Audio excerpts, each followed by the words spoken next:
Crecí siendo hija única hasta casi cumplir la mayoría de edad. Mi mamá falleció cuando yo tenía 12 años, y desde entonces mi papá y yo nos apoyábamos para salir adelante. Éramos un equipo, al menos así lo sentía yo. Mi papá siempre fue cariñoso conmigo, pero todo cambió cuando conoció a Patricia. Ella apareció en nuestras vidas cuando yo tenía 17. Al principio parecía amable, de esas personas que se esfuerzan por caer bien, pero con el tiempo se notó que sus prioridades eran otras.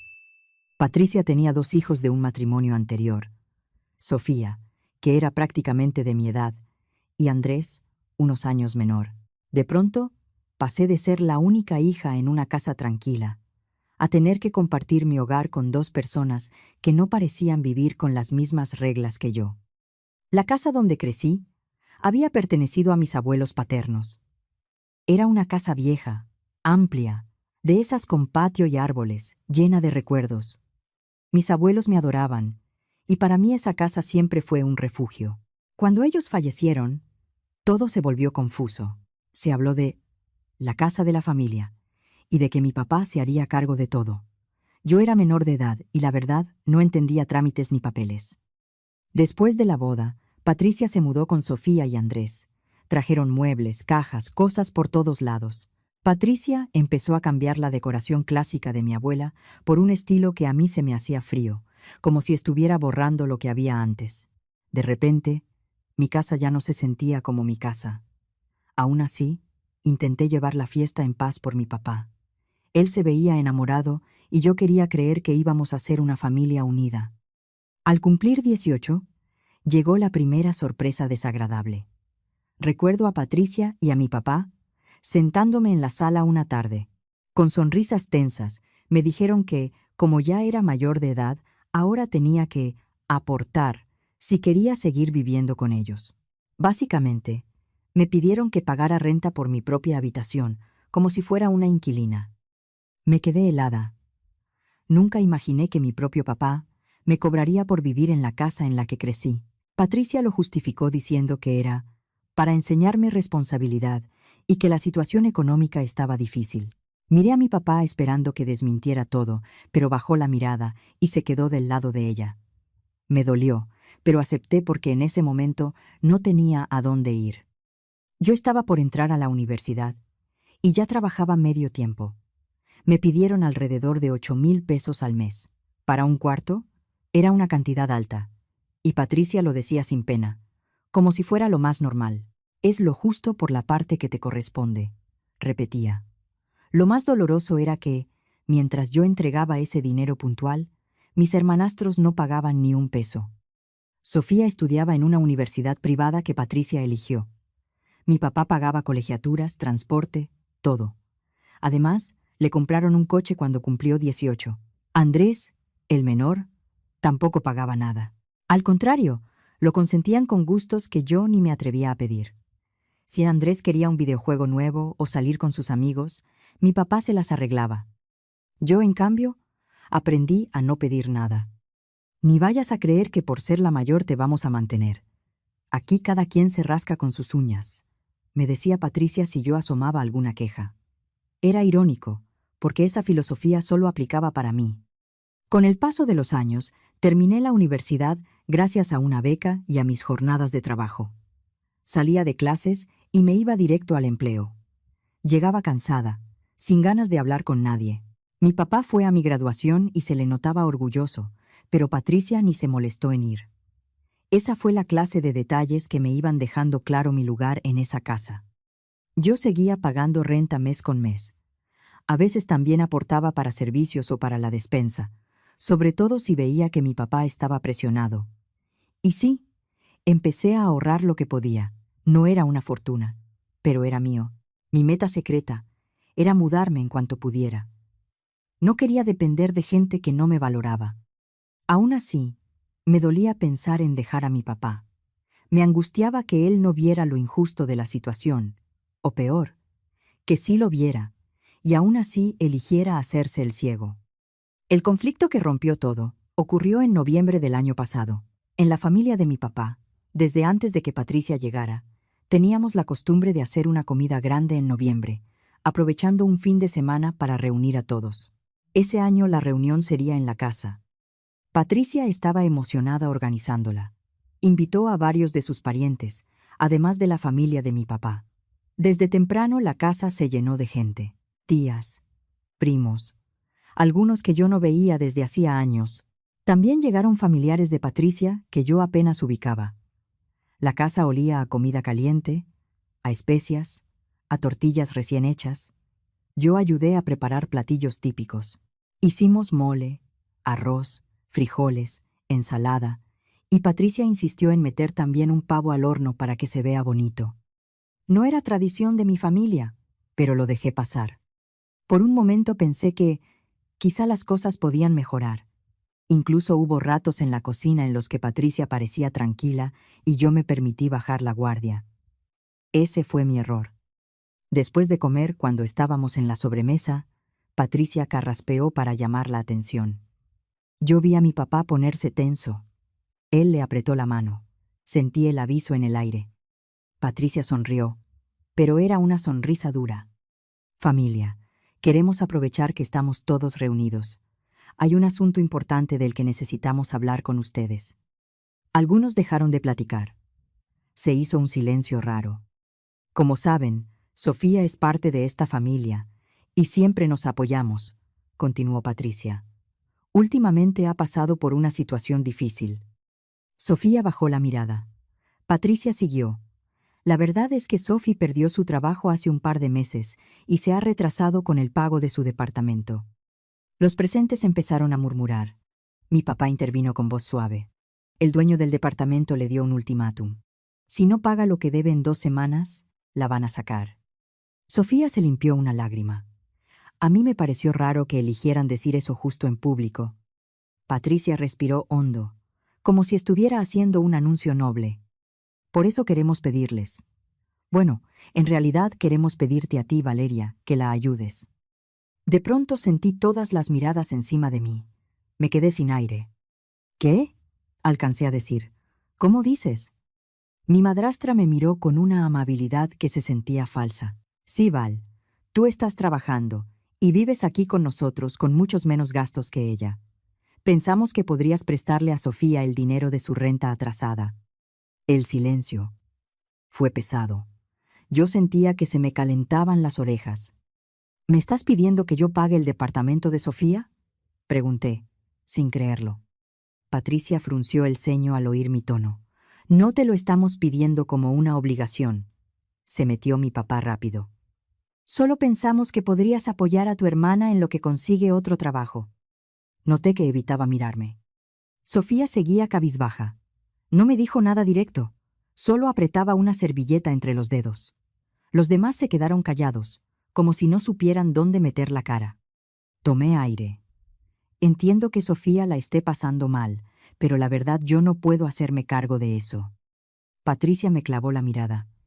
¿Cómo que no puedes, Valeria? Si nos consta que tienes ahorros, casi no gastas en nada. Sentí un nudo en el estómago. ¿Cómo sabían eso?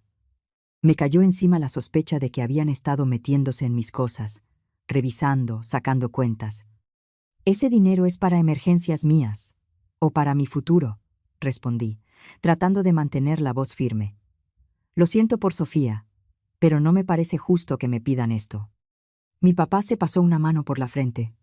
Hija, entiende. Tu hermana necesita ayuda. Nosotros haríamos lo mismo por ti si lo necesitaras. No pude evitar soltar una risa amarga. ¿En serio harían lo mismo por mí? Papá, cuando yo necesité ayuda para la universidad, ¿qué pasó? Me dijiste que no había dinero y terminé pagando todo con mi trabajo y mi beca. Mi papá cerró los ojos, como si le doliera escucharlo. Yo seguí, porque ya no podía callarme. Mientras tanto, a Sofía le han dado todo: coche, universidad privada. Nunca le han cobrado un peso por nada. Y yo llevo años pagándoles renta, quitándome de cosas para cumplir. Mi voz temblaba, pero no me detuve. Lo siento, de verdad lamento su situación, pero yo ya he contribuido demasiado. No voy a pagar esa renta. Patricia dio un golpe con la mano sobre la mesa. Algunos vasos vibraron. «Qué desconsiderada eres, Valeria», dijo con los ojos encendidos. con todo lo que esta familia ha hecho por ti. ¿Así respondes? Yo tenía lágrimas acumuladas, pero no era tristeza, era puro coraje. ¿Familia? Dije, con la voz quebrada. Patricia, desde que llegaste a esta casa me has tratado como a una extraña. Mi madrastra se puso de pie. Si te tratamos así es porque eres una malagradecida, soltó, sin importarle quién estuviera enfrente. Siempre con tu carita de víctima. Aquí te hemos dado todo. Te dimos techo, te alimentamos. Ahí algo dentro de mí se rompió. ¿Darme todo? Dije subiendo la voz. He pagado por cada cosa. Hasta por vivir aquí he pagado mes a mes. Vi a una de mis tías abrir los ojos con sorpresa. Otra tía, hermana de mi papá, intentó meter calma. Patricia, por favor, esto no es para hablarse así, dijo ella. Y menos hoy. Patricia ni la volteó a ver. Yo aproveché y seguí. ¿Y qué hay de Sofía y Andrés? A ellos sí les han dado todo sin pedirles nada. Mi papá también se levantó, intentando apagar el incendio. Valeria, bájale un poco. No es para tanto. Disculpen, es que Valeria no entiende. Eso fue como una cachetada. No, papá. Quien no entiende eres tú, lo interrumpí, dolida. Estoy harta de esta injusticia. Patricia me señaló con el dedo, roja de coraje. ¿Sabes qué, Valeria? Si no quieres ayudarnos, ni te consideres parte de esta familia. Esa frase me cayó como piedra. Mi papá no dijo nada para defenderme. Bajó la cabeza. Su silencio fue peor que cualquier grito. Ahí entendí que él ya había elegido. Respiré hondo, tragándome las lágrimas. Está bien, dije con la voz baja. Si así están las cosas, me voy. Tomé mi bolso y salí del comedor con la cabeza en alto, aunque ya tenía las mejillas mojadas. Nadie me siguió, nadie me llamó. Subí a mi habitación con el corazón a mil. Me temblaban las manos mientras sacaba una maleta y echaba ropa sin orden. Metí mi laptop, mis documentos y el dinero en efectivo que guardaba en una cajita. Lo hice rápido. Como si me detenía un segundo me iba a quebrar. Desde abajo escuché el murmullo confuso de los invitados. Alguien preguntó si todo estaba bien, y escuché a Patricia diciendo con voz tranquila: Disculpen, Valeria necesita airearse. Ya se le va a pasar. Me dio un coraje terrible. Hasta en eso me pintaba como la exagerada. Bajé con mi maleta. En el recibidor me topé con mi papá. Tenía la cara desencajada. ¿A dónde piensas ir?, me preguntó en un susurro, mirando hacia la sala como preocupado de que lo escucharan. Hija, por favor, conversemos. Lo miré con los ojos llenos de lágrimas que ya no pude esconder. No lo sé, papá, respondí. Solo lejos de aquí. Tú lo permitiste. Él hizo ademán de abrazarme. Yo di un paso atrás. ¿Sabes lo que más me duele?, le dije temblando. Que ni siquiera fuiste capaz de defenderme. Mi papá abrió la boca, pero no le salió nada. Me fui sin decir más. Caminé un par de cuadras sin rumbo. Ya era de noche, y el aire de noviembre estaba frío. La ciudad sonaba lejos, como un zumbido. En cuanto doblé la esquina, me solté a llorar. Sentía que acababa de perder a mi familia, o al menos la idea de tener una. Esa noche, me refugié en casa de Natalia, mi mejor amiga desde la secundaria. Le marqué y contestó al primer tono. Cuando me escuchó llorando, ni preguntó mucho. «Dime dónde estás», me dijo. Natalia tardó un poco en llegar porque era noche, y todavía había tráfico en algunas avenidas. Cuando por fin la vi, me abracé a ella como si me estuviera cayendo. «¡Qué coraje con tu familia, amiga!», dijo indignada mientras me subía a su coche. «De verdad se pasaron. No te mereces esto». Me quedé en su sala esa noche, y también los días siguientes. Apenas dormía. Cada vez que cerraba los ojos, escuchaba la frase de Patricia y veía la mirada de mi papá bajando la cabeza. Mi papá me escribió un par de mensajes. Uno decía: «¿Dónde estás? Hablemos, por favor». El otro: «Vuelve a casa. Podemos resolverlo». No respondí. No tenía fuerza para eso. Patricia no me buscó.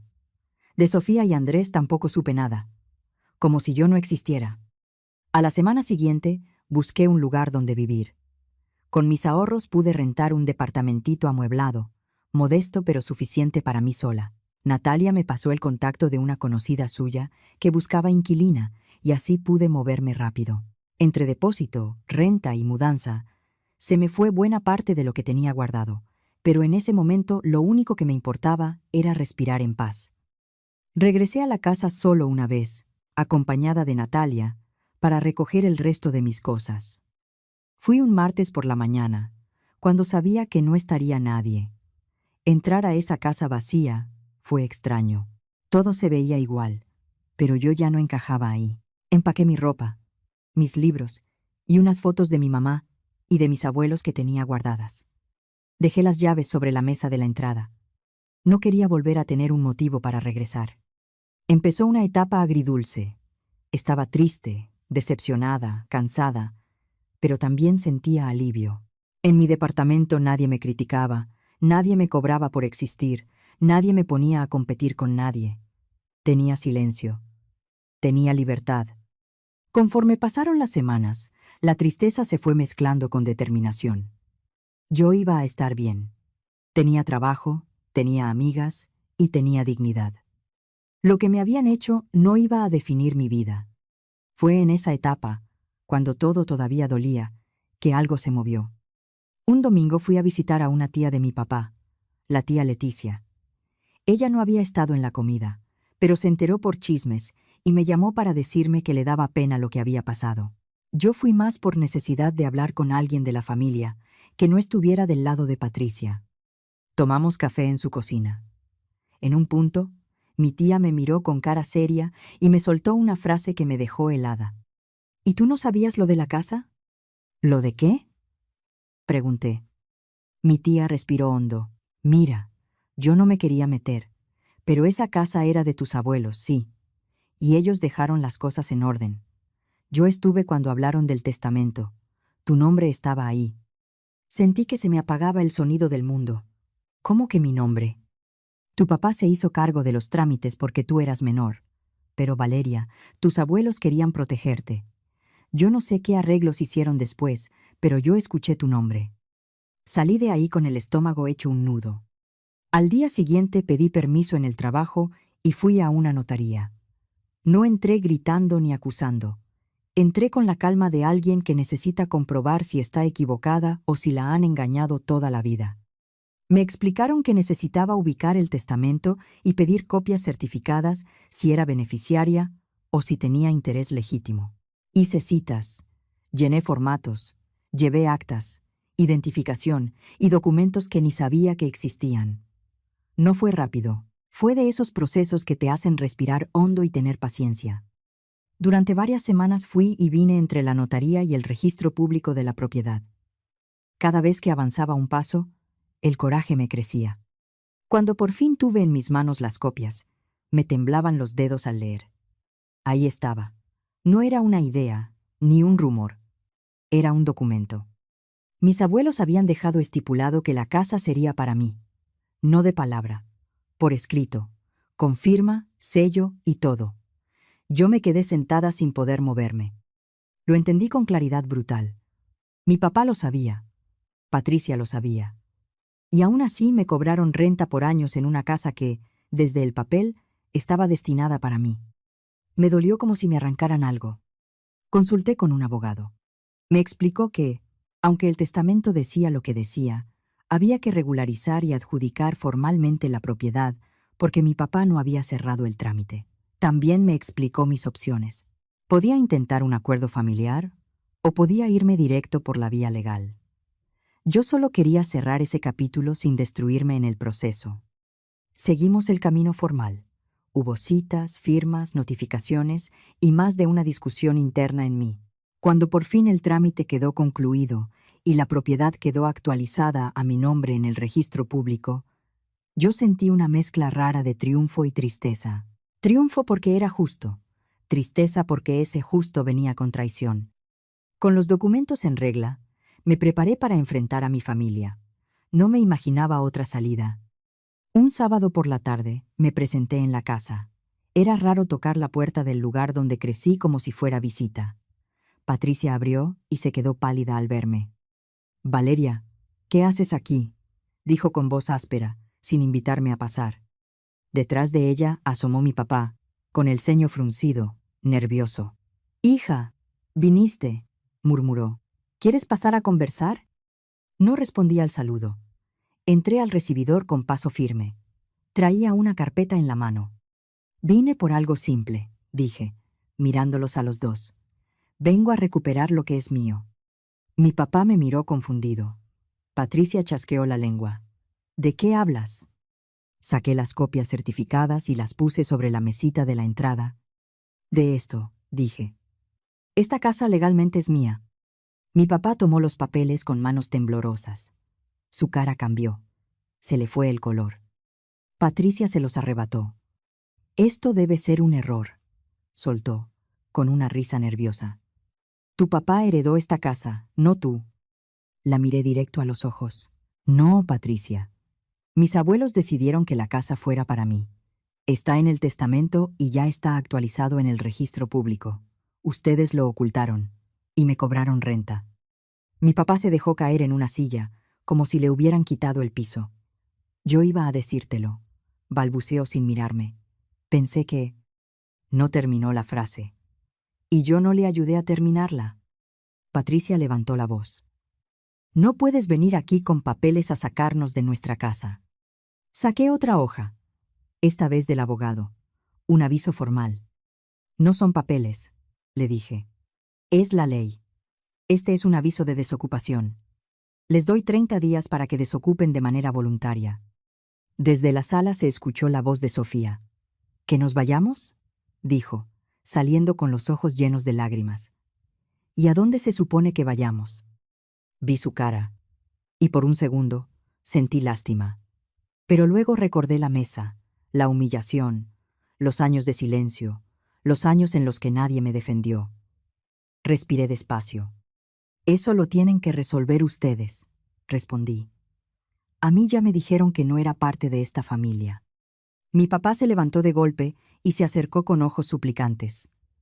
Hija, no digas eso. Tú siempre serás mi niña. Podemos arreglar esto, por favor. Por un instante vi al papá que yo recordaba de niña, y una parte de mí quiso derrumbarse, pero ya no podía volver atrás.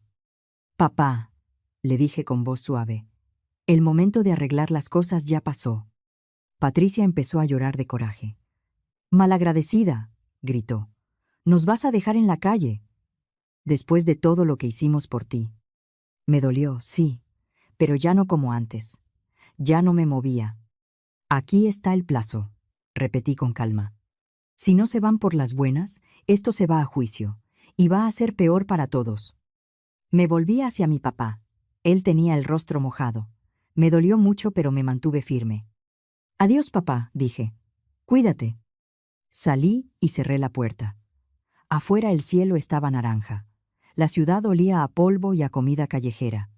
Me quedé unos segundos respirando, como si mi cuerpo por fin entendiera que había terminado una etapa.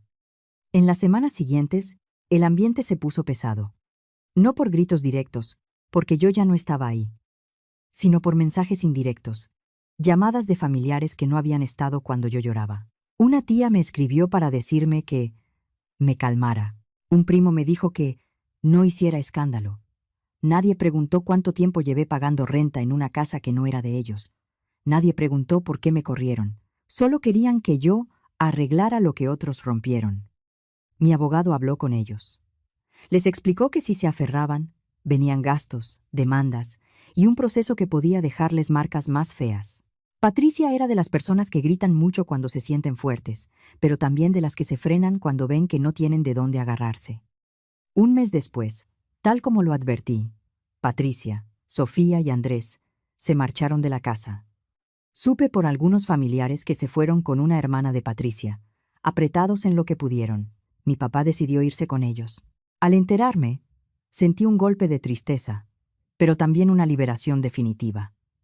Esa fue su elección, y yo hice la mía.